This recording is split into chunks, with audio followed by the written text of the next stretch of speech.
परसों जगन्नाथ भगवान की रथ यात्रा होगी। हमारे माधवदास परम भक्त हुए श्री जगन्नाथ जी के, आपके चरित्र में वर्णन आता है कि आप 22-23 वर्ष की आयु में जगन्नाथपुरी गए थे पहली बार।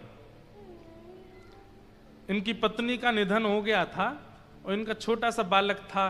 उस बालक की रक्षा में ही पूरे दिन रहते थे, उसी की चिंता करते रहते थे। मन में सोचते थे इसका ध्यान कौन रखेगा, इसकी सेवा कौन करेगा, इसको बड़ा कौन करेगा। इसकी मां तो चली गई। एक दिन एक वृक्ष पर से एक घोंसले में से एक अंडा नीचे गिरा। तो जैसे ही गिरा इन्होंने उसको देख लिया। अब अंडा नीचे गिर रहा था, तभी ये बोले अरे अरे ये तो अब खत्म होगा। पर तभी नीचे कुछ सूखे पत्तों का ढेर था और वो अंडा आकर के उसमें गिरा। दौड़ करके जाके इन्होंने देखा तो अंडा बच गया। उससे इनके मन में भावना आई कि भैया मैं क्या सोचता हूं कि इस बालक की रक्षा मैं करूंगा। सबकी रक्षा और सबको जिवाने की जिम्मेवारी तो ठाकुर जी ने ले रखी है। हम चाहें जितनी रक्षा कर लें, ठाकुर जी को प्राण लेने होंगे तो ले ही जाएंगे। और चाहे कोई व्यक्ति कितनी भी दुर्घटनाग्रस्त परिस्थिति से निकल जाता फिर भी बच जाता है। हवाई जहाज क्रैश हुआ अहमदाबाद में, लेकिन एक व्यक्ति निकल के कैसे आ गया उसको खुद नहीं पता मैं कैसे बच गया। कई लोग कहने लगे कितना भाग्यशाली व्यक्ति, कितना सौभाग्यशाली व्यक्ति। ये बातें तो चलो बनाने की हैं, लेकिन बात ये है स्पष्ट कि अभी उसका जीवन अंत हुआ नहीं है। अभी उसके जीवन के जो शेष दिन थे वो पूरे हुए नहीं है। जीवित रहना भाग्यशाली नहीं होता, इस बात को भूल जाइए। और किसी के असमय पर प्राण चले जाना ये दुर्भाग्य नहीं होता। हम उस समय एक व्यवहार निभाते हैं और उस समय कहते हैं कि भाई बहुत बुरा हुआ, बहुत बहुत गलत हुआ। उस समय कहना पड़ता है, कहा भी जाता है। परंतु हम सबके जीवन के दिन शेष हैं, वो पहले से नियुक्त हैं, उतना करना ही पड़ेगा।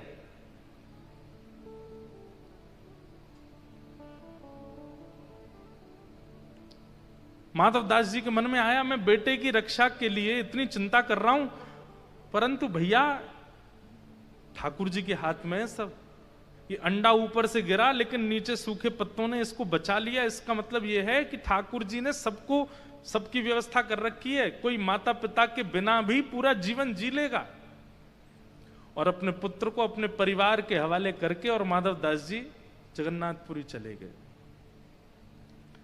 कहते हैं कि जब माधवदास जी ने पहली बार नील चक्र देखा, जगन्नाथ भगवान के जो शिखर पर नील चक्र विराजमान है, बंधुओं उसकी बड़ी महिमा है।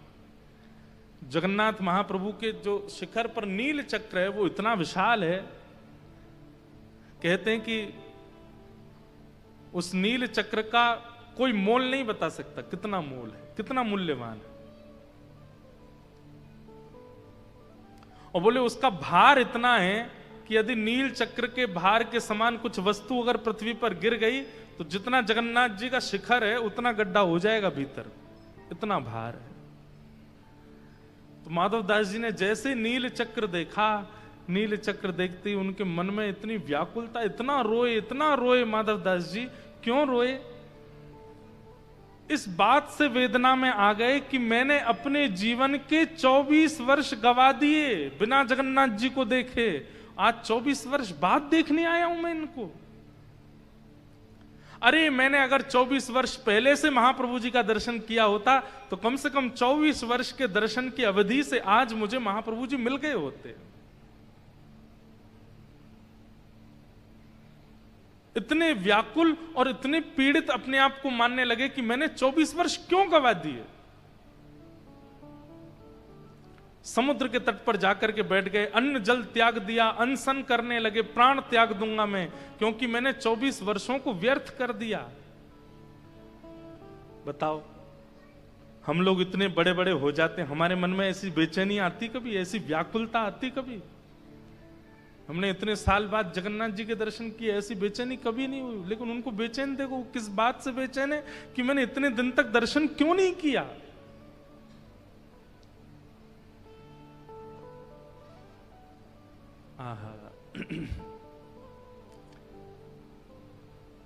ब्रह्मवेदी पर बैठे हुए महाप्रभु जगन्नाथ जी आज बड़े व्याकुल से दिख रहे हैं। पुजारी जी ने जाकर के कहा, महाप्रभु जी आपके मुखमंडल पर ये शुष्कता दिख रही है, क्या कारण है, आप इतने उदास क्यों लग रहे हैं?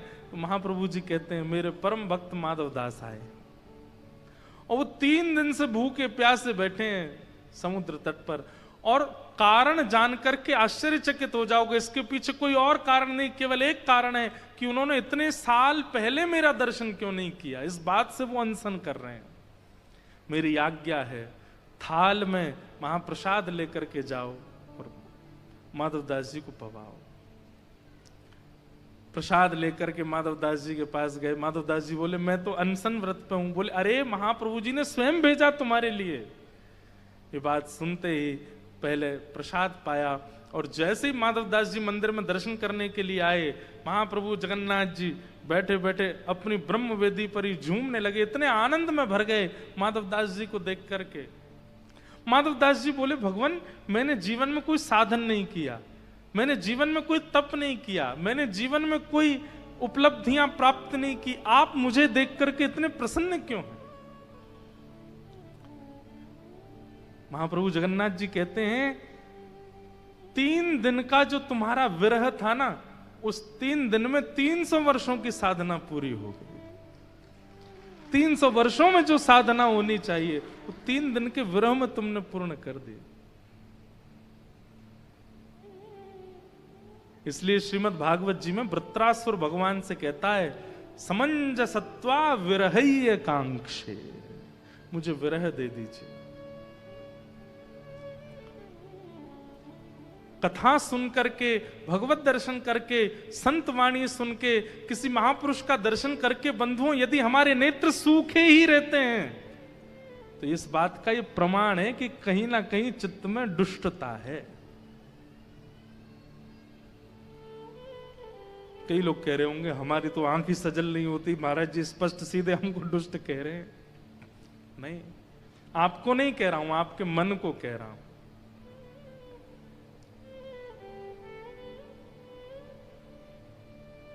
परसों जगन्नाथ जी की रथ यात्रा होगी, और इस कथा में आपको गड्ढे की सब्जी मिलेगी रोज कथा में।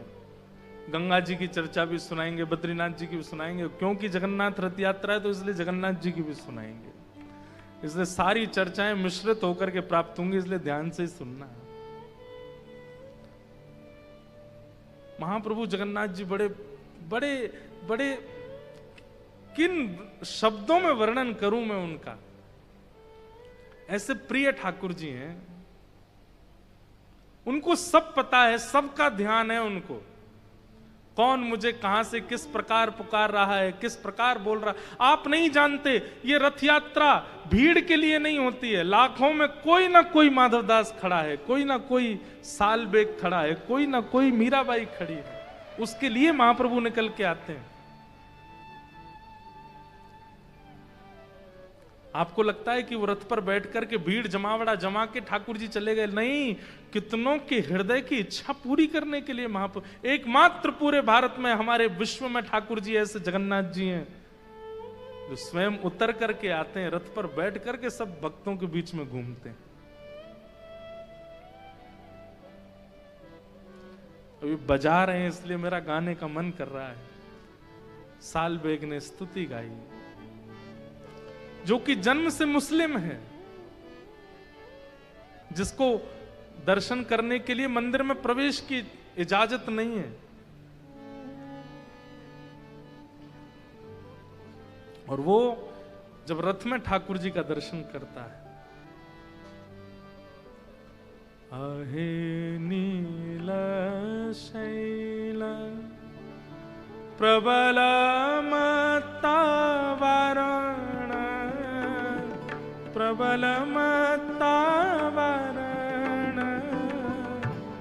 मुआरतन लेनी बनकु कर दलन, आहे नील शैल प्रबल मत्तावरण, प्रबल मत्तावरण,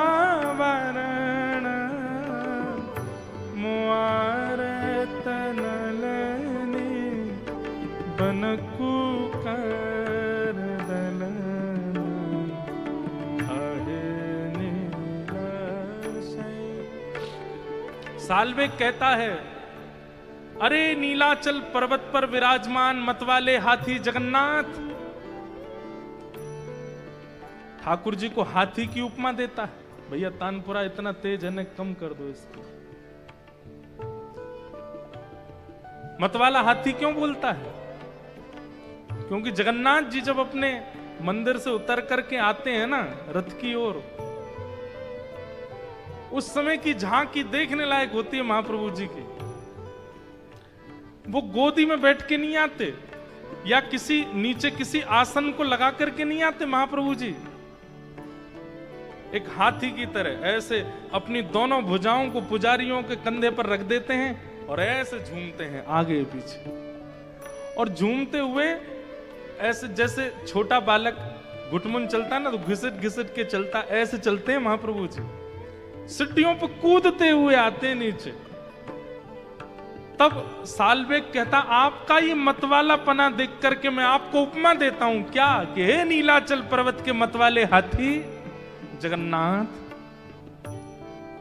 जिस प्रकार हाथी कमल के वन को नष्ट कर देता है, मेरे चित्त के आर्त रूपी इस कमल को आप नष्ट कर दीजिए नाथ।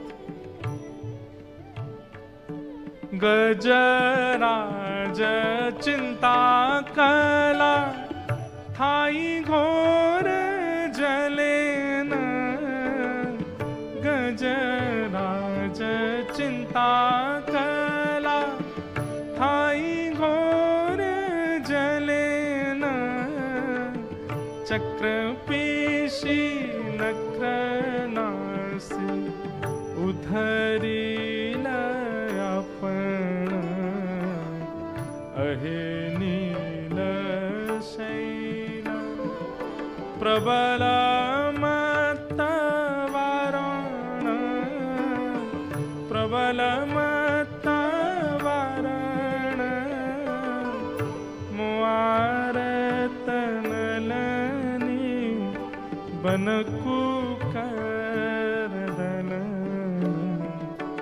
अहे नील शैल, अहे नील शैल, अहे नील शैल। व्याकुलता। हम बस दर्शन करते हैं और चले आते हैं, हमारी बस इतनी इच्छा रहती है। पर कभी राधा रमण जी के सामने खड़े होकर के नेत्र सजल इस बात से हो गए कि पिछले 15 दिनों में आपकी याद नहीं आई मुझको। नाथ क्यों नहीं आई? आप मेरे चित्त में स्मरण रूप में क्यों नहीं आए? बंधुओं, ये व्याकुलता, ये विरह प्रेम ठाकुर जी के प्रति जो है, इस बात का द्योतक है कि आपका चित्त ठाकुर जी ने स्वीकार कर लिया। इसीलिए आपको इतनी बेचैनी होती है, इतनी व्याकुलता होती है ठाकुर जी के दर्शन की।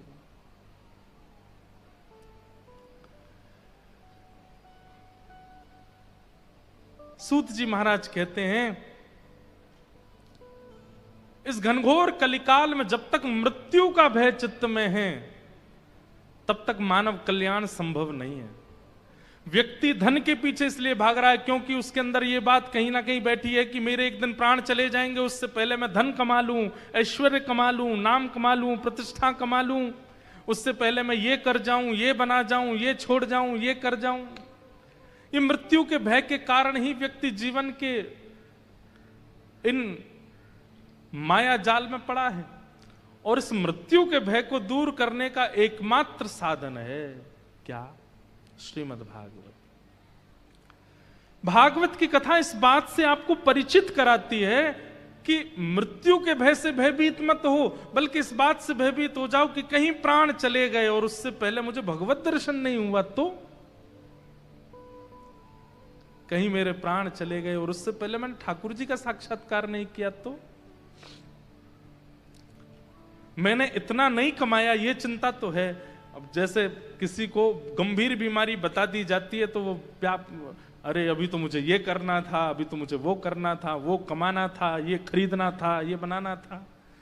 अरे डॉक्टर ने कोई गंभीर बीमारी बता दी तो इस बात से हम परेशान नहीं हुए, नाथ मुझे ये बीमारी बता दी गई और अभी तक मैं आपको साक्षात्कार ही नहीं कर पाया।